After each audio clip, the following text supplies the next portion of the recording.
Environmental Protection Agency. Rồi, hello. Rachel xin chào tất cả quý vị. Xin chào.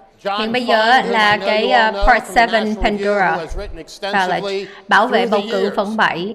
About the need to protect elections, and as was introduced off stage, Denise Cohen, an election lawyer, và bây giờ là cái the American giống như cái Conservative lúc mà bình Union luận á, Foundation's hay là cái hội Center thảo to hả, cái Protect Elections, which is panel. being launched today.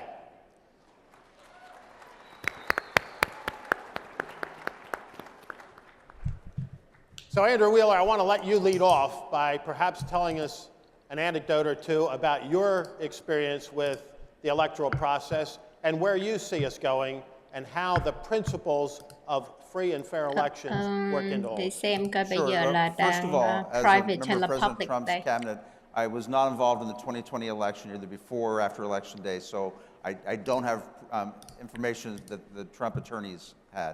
So, but my involvement in elections goes back to 1998, and I worked on every election since then. And Bây giờ Hà đang nói về I have a lot of issues bảo vệ bầu with cử ha. the increased number of mail-in voting that we're doing and the mail-in ballots. Và nay I see problems in the past. And one year in particular Có tinh thần dân tộc was in dữ không? 2004 in Ohio. I actually worked on the Bush-Cheney re-elect in Ohio, Southwest Ohio, with Dan Schneider here at CPAC. The two of us were in charge of the voter integrity for that area. In Ohio that year for the absentee ballot, Ông này là một trong những người bảo vệ tính toàn vẹn của cuộc bầu cử. Quý vị có nghe Rachel rõ không? Nếu quý vị nghe rõ thì cho một cái ngón thumbs up. 70% Republican. The postmaster in my hometown decided that the ballots needed an extra penny stamp. Instead of returning them to the people or sending them to the Board of Elections, he directed his employees to stack them up in boxes. We found out from an employee of the post office 2 days before the election that there were hundreds of ballots in boxes waiting in the post office to be delivered and that had not been delivered. Khi kể lại cái vấn đề là ở bên tiểu bang của em đã có những cái thùng của phiếu bầu đã giữ lại ở chỗ post office, chỗ gửi thư á. Và họ không có gửi đi cho tới khúc sau. That just shows you when you increase the variables in elections, you increase the opportunities for individuals to get involved and do. Và cái cách họ làm nó làm cho những cái phiếu bầu này không có được chính xác và giống như nó gây cái sự ảnh hưởng trong cái cuộc bầu cử. Training observers, and that hasn't happened as much in recent years, and we need to get back to that. Và sau đó thì bên văn phòng của người ta đã train lại người và sau đó thì nó đỡ. Cho nên ông nói rằng hiện bây giờ sau cái cuộc bầu cử 2020 này cần phải thay đổi lại.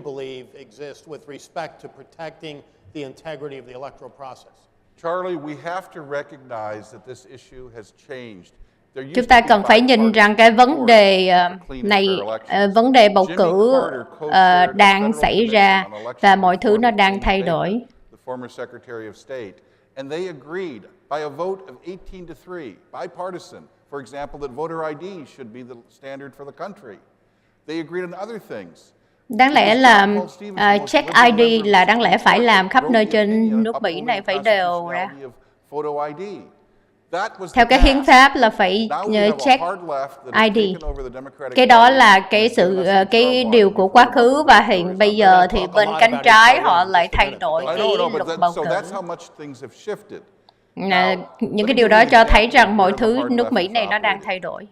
There's still some sensible Democrats. So Martin Luther King III, Andy Young, the former mayor of Atlanta, Jimmy Carter, and even Bill Clinton 5 years ago at a conference to celebrate the Voting Rights Act, and they agreed, you know, why are we fighting, spending all these hundreds of millions of dollars fighting about voter ID? Nói trước đó thì những người trong lịch sử của chúng ta đã cộng lại đã hợp lại với nhau để mà đồng ý một cái vấn đề là cái khi mà bầu cử qua mail thì cần phải check ID. And they said, okay, the states will continue to run the elections, but let's have a fail-safe. If you can't get a state ID for free, let's have, for 9 cents a card, the Social Security card can carry a photo on it. Just a photo with your name. Social Security card. And that will be enough for you to allow you to vote. They took that idea to the Obama White House. The Obama White House said, oh, it sounds maybe, but go to Eric Holder. Eric Holder met with them. Eric Holder says, but we got to run this through our liaison with the minority community. So nothing happened. Perfectly sensible idea. I was willing to go with it. Nói cái thời của ông Bill Clinton thì đã đưa ra một cái ý kiến là ví dụ như có nhiều người ta không có cái driver license hay là cái ID thì có thể lấy cái thẻ social và có cái hình ở trong đó là cũng có thể là dùng cái ID để mà check khi mà bầu cử. Nhưng mà khi tới thời của ông Obama thì người ta đưa cái ý kiến đó lên để mà áp dụng thì bên ông Obama nói có thể là làm được nhưng mà cuối cùng rồi không có làm gì hết. Thì mọi thứ nó thay đổi cho đến bây giờ. Ông nói là tại sao ở bên trái họ lại thay đổi như vậy và có nhiều thứ họ lại giấu giếm, họ lại im, họ không có nói gì, nhưng mà đồng thời nữa là những người bạn, những người truyền thông bên cánh tả họ lại im tiếng và họ bảo vệ bên cánh trái. Give us a little breath of fresh air and tell us why this is so important and what you'll be doing. Tại sao cái cuộc bầu cử này quan trọng và sắp tới đây sẽ làm gì? Bạn này nói rằng không có cái quyền lợi gì quan trọng hơn và có cái tầm quan trọng nếu như mà chúng ta cái tính trung thực của cuộc bầu cử không được trung thực. Và rõ ràng trong năm 2020 này không có cái điều đó.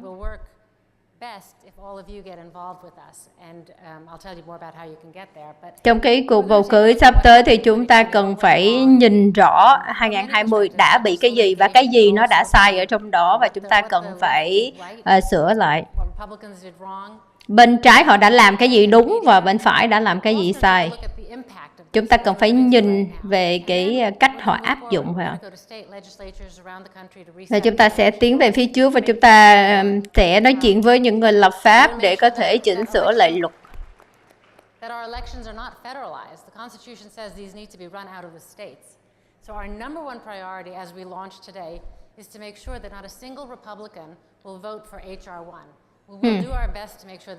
Phải nói rằng cái vấn đề bầu cử nó không phải là liên bang nữa mà bây giờ mỗi tiểu bang họ có thể quản lý cái cuộc bầu cử riêng, cho nên là trong cái đợt tới thì chúng ta phải make sure là đảng Cộng hòa không có bầu cho HR1.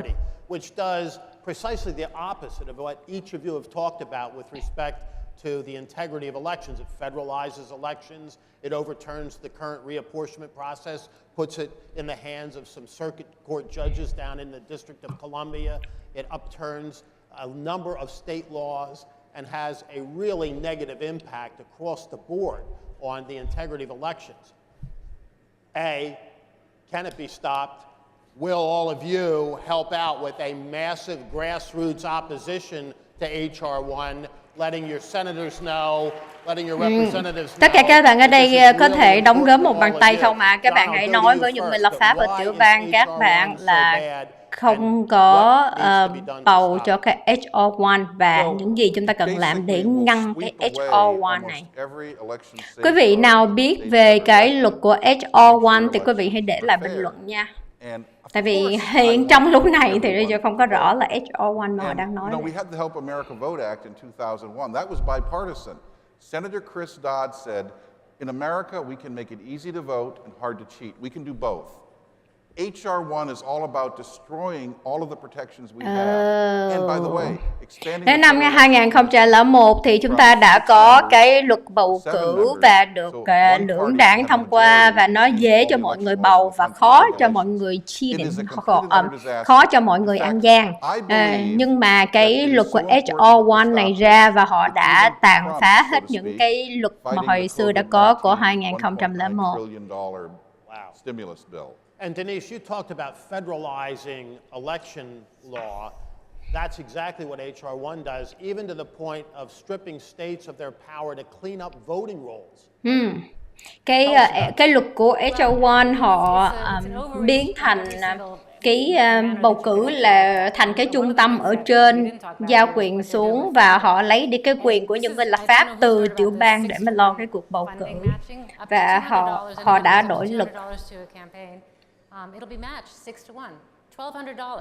Your money. Taxpayers, exactly. And if you don't have the money to do up to $200, there will be a $25 voucher, which will also get matched. By the way, in the Help America Vote Act in 2001, which was bipartisan, Chuck Schumer was a junior senator. He said, when that bill was up for a vote, well, of course we want to keep the states running our elections. That's in the Constitution. We would never have Congress override the states. Nói ra ông Chuck Schumer hồi đó, ông đã từng nói rằng là cái cuộc bầu cử phải được của những tiểu bang tự lo và quốc hội không có cái quyền để mà dẫm chân lên trên tiểu bang. Nhưng mà sau khi mà ông Chuck Schumer, ông đang làm lãnh đạo thì ông lại đổi cái luật và ông tước đi cái quyền của tiểu bang và họ biến thành trung tâm ở liên bang để mà cai trị hết mọi thứ. So I think there can be some progress with the 22 Democrats who are in Trump districts because they might be worried about their elections. But the real battle is going to be in the Senate, I think. I think it can be stopped in the Senate. They're going to need 60 votes. I don't think they'll be able to break the filibuster. But I think there's even a couple Democrats who will say a bill with 23 pages in its table of contents is not a bill we can ram through in 10 days. How much debate has there been in Congress on this? Almost nothing. This is on an express train to hell, and I think it can be stopped in the Senate. And by the way, if it's not stopped in the Senate and it goes to Biden, of course he'll sign it. Here's where they're closing all Ông the đang doors nói to về challenge cái it. bill They stipulated in the bill, 109.000 tỷ Charlie, hiện that bây giờ. any legal challenge to the Constitution of this bill Bên must Hạ be viện heard họ by đã only thông one qua, court, nhưng mà ông nghĩ the rằng là bên District of Thượng viện Columbia sẽ không có Circuit thông qua. Court, which is dominated by all of the appointees that Harry Reid stuffed in it to break the filibuster on judicial nominations several years ago. Is this a classic example of putting the rabbit in the hat? This is the fox eating the hen house. Andrew Wheeler. I completely agree, and it has to be stopped in the Senate, and it can be stopped in the Senate. But we should also take a look at, Ông nói ở Thượng viện cần phải ngưng cái điều đó và ngăn chặn nó lại. Chúng ta cần phải nhìn chuyện gì đã xảy ra ở bên Cali. Cái cách mà họ quản lý cái cuộc bầu cử của họ, chỉ có một đảng đã quản lý cái cuộc bầu cử. He got an email this past October saying your ballot has been mailed to you. Hadn't lived there for over 20 years. And he got an email to an email address he didn't have when he was there saying your ballot has been mailed to you. So we need to take a look Nếu at có what một ông đã không sống ở California là 20 năm rồi, nhưng mà lại where they nhận have được just cái email completely nói run the rằng là elections. chúng tôi I đã understand gửi they're ra doing a lot cái more phiếu bầu vắng mặt cho ông. Nhưng mà ông đó tuy là không có sống ở Cali 20 năm. On the Newsom recall petitions, so they're actually trying to put a little bit of integrity to stop the recall. But we certainly need to take a look at what they've done over the last few years. You know, we've talked a lot about election integrity and what all the folks in this room can do in their individual communities and their little piece of America, because all this recognize that every improperly or fraudulently cast ballot that's either cast or counted cancels out the vote of a law-abiding citizen who did Nói it the rằng right way. bất cứ những cái phiếu bầu nào mà có gian lận hoặc là không có chính xác, hoặc là những cái số phiếu bầu sai trái, một cái phiếu bầu giả như vậy là thành ra hủy bỏ đi một cái phiếu bầu thật. Cho nên là cái việc trung thực trong cuộc bầu cử này phải có. I'll go even further. Many of you are active in your local Republican Party or conservative organization.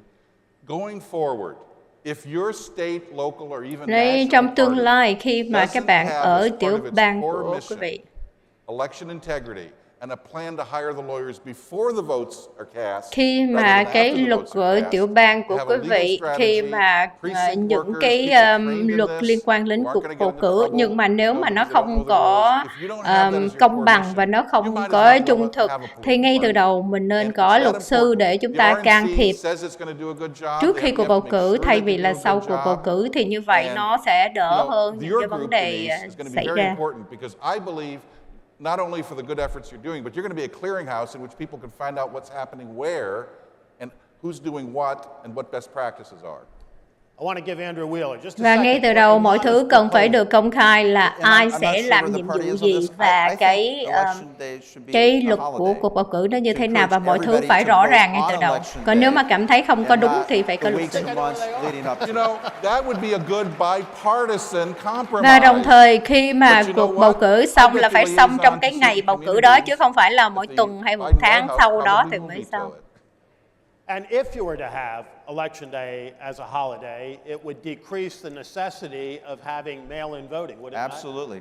The more variables you put in, the more opportunities for mischief. Yeah, and another compromise. Early voting, at least you have the voting at a government office where you can't intimidate, coerce, or have ballot harvesting.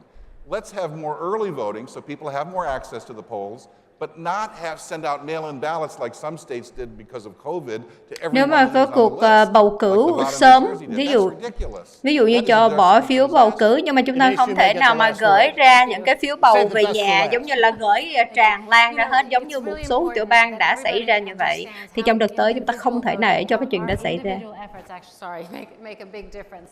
And I have a lot of, I live in New York. I have a lot of friends that feel like, what's the point? It doesn't matter. Ở đây ở New York và tôi có rất nhiều những người bạn và nhiều người bạn nói rằng là khi mà chúng ta bỏ phiếu như vậy nó không có quan trọng gì nữa, giống như người ta mất đi cái lòng tự tin. And we're going to be paying a very big price for it. Going forward, each one of us actually has to be active in this, and it does matter. It may not matter immediately, but it will matter, and that includes writing to your legislators to tell them not to vote for HR1. And again, after this, there will be, you've been getting them already, but another one of these notes is going to be pushed out to you, where you can enter your details and write to your legislator. But please share this with your friends also. And if you don't get it on the app for anybody that's streaming along with us. Vào tháng 1 lúc mà chúng ta bỏ phiếu cho hai người thượng nghị sĩ ở bên Georgia và chúng ta không có hành động sớm đủ, và sau đó thì chúng ta đã mất 2 cái ghế và sau đó thì chúng ta đã mất đi cái ghế ở Thượng viện, và hiện bây giờ chúng ta phải trả giá rất là đắt cho cái điều đó. Thì bà nói trong tương lai chúng ta cần phải liên lạc với những người lập pháp ở tiểu bang của mình và cho họ biết rằng là mình không có muốn họ bầu cho cái HR1 này. Thank you.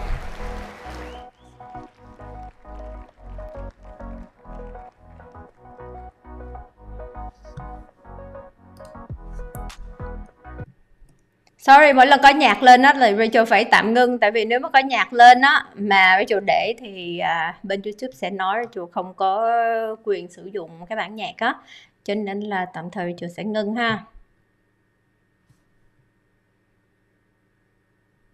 Ok, bây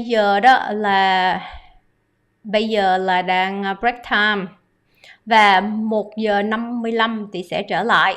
1 giờ 55 có một cái chủ đề khác nói về nợ công của quốc gia. Ok, thì 1 giờ 55 chúng ta sẽ trở lại ha. Rồi, xin chào quý vị.